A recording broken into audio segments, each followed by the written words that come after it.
our show before from CoinFlip. CoinFlip is a ATM, a Bitcoin ATM, a really cryptocurrency ATM. And his name is Dave Guttman. Welcome to the show, Dave.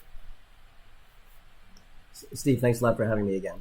Well, I'd love to have you again. You know what I love most about this show, the Trust Radio Network, is the information that I learn. I always, we get people in that are they know their trade very well, and they share that information with the listener. And that's why we wanted to have you back, because again, so many people are investing in crypto, but nobody really know.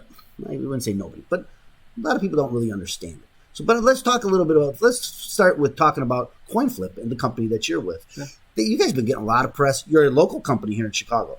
Yeah, I mean, look, it's been a really exciting year for us. We were the Cranes is a Fast 50. We were the fastest growing company in Chicago. Is that right? Yeah, 1.7 million% growth over 5 years. Holy! I think that might make us the fastest growing company in Chicago ever. Actually. But wow! I think even more exciting, we were number 60 in the Inc. 5000. So 60th fastest growing company in the U.S. I think this year, we'll probably be in like 80 or 90.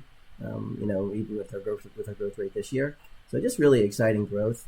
I think 2020 we started with 17 people and ended with 170. Wow! In the middle of a pandemic, and that's really actually been one of our challenges as a company that's growing so quickly.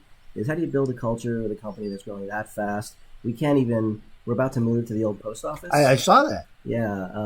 The challenge is we can't even fit everyone in the office we're in. So we're really excited. We're going to move it's the Monday after Thanksgiving. We'll finally move in and be able to have everyone in one place. So really, really excited about that. I think you guys are on the west side now, aren't you? Over there by. Yeah, right with that. So yeah, we're in I guess they call it West Town. Yeah. Mm-hmm. But yeah, we'll be moving into the old post office, which I don't know if you've seen it, but the space is just stunning. I haven't seen the space, but I have seen space there, and I did see it on the news. Because you guys were featured by the governor. That's right. And because not only were you growing, but they were trumpeting your growth, and your move to the old post office.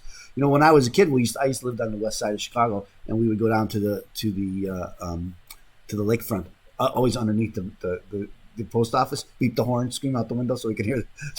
Well, I think they actually, before they renovated, I think they filmed part of one of the Batman movies. Oh, I think they did when it was falling apart. But now it's beautiful. Yeah. No, it's stunning. Actually, gorgeous space. The gym there is just, and the rooftop. Yeah, no, it's something else. Yeah, I've seen the pictures. It's like, I know that they had to get that rooftop. They had the structural engineers. It's quite a feat. Well, I think they said the square footage is, like, if you took the Willis Tower and put it on its side, it's similar square footage. Oh, is that? It's a giant building. I didn't realize that. Yeah. I didn't realize that. I know it's a beautiful space. So. To what you were saying before about people getting into crypto, the thing that's so exciting for us is I think it's around 18 to 20% of Americans owns some amount of crypto, mostly Bitcoin, but lots of others too. The vast majority of them are under 30. 80% of our customers are over 40. Oh, yeah. So, we have customers obviously from 18 but that's an interesting to 108, I think. Just a position. That's interesting. Well, it's because when you really think about it, most of the players in the crypto space are trying to serve the more technically savvy market, right? A lot of our customers, and a lot of the reasons they'll go to a crypto kiosk as opposed to, doing it online through Coinbase or something else is they are a little bit less sophisticated and they need someone to hold their hand. I like the crypto kiosk better than the ATM. Well, because it's not really an ATM when you think about it. ATMs mostly spit out cash, right? And, for us, what we really wanted to ultimately be is more of a financial service. No, I think that's a great, it better describes what happens there than the ATM. I can understand why it would go with an ATM because everybody knows what that is. Exactly. People are used to. But, now I think as it grows, it makes sense that it is that's not all what you're doing there. Yeah, no, and we're talking about getting into all kinds of other services, bill payments, allowing people to, that we think of the kiosks as an on-ramp for cash that you obviously can use for crypto, but ultimately we want to allow people to do lots of things. Well, this is and that's why I was so excited to have you on. This is the promise, right, of crypto. And I think we don't have time in this segment. I think the next segment I'd like to talk about that promise being jeopardized in many ways, in my opinion, by government regulation. So we'll talk a little bit about that. But in the meantime, I think as we were talking about the kiosk and the different services, it just makes sense that if you're there, it's not just, But I'll talk a little bit more about the age of your.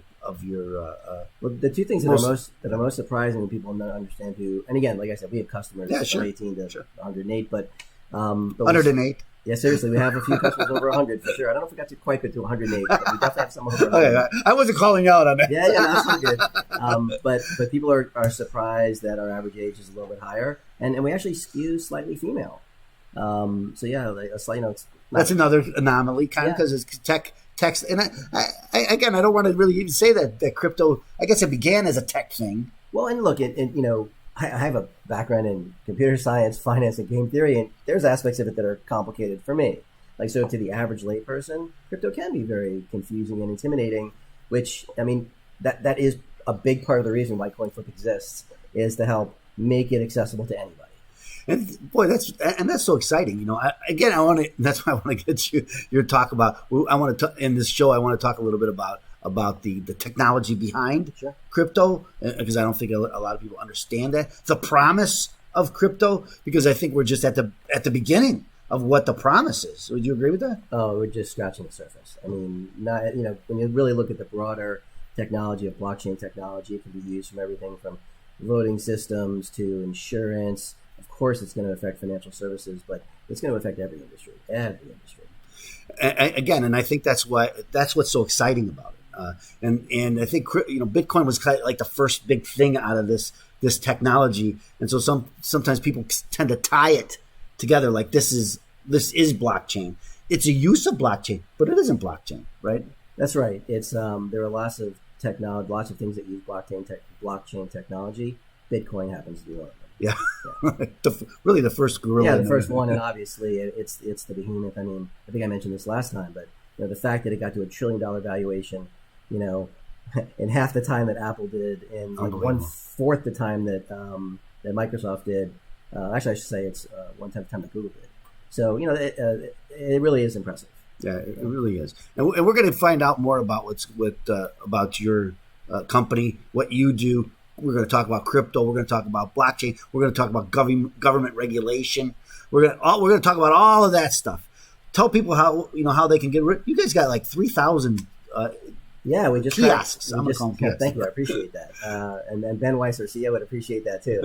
He's made it verboten to talk about ATMs. No, we're kiosks. And he's right, we are. Yeah. So so we just cracked the 3,000 number back a few weeks ago. Very exciting for us. We actually just added Rhode Island, so there's only 2 states left where we are now. Well, that's great. We're going to talk more about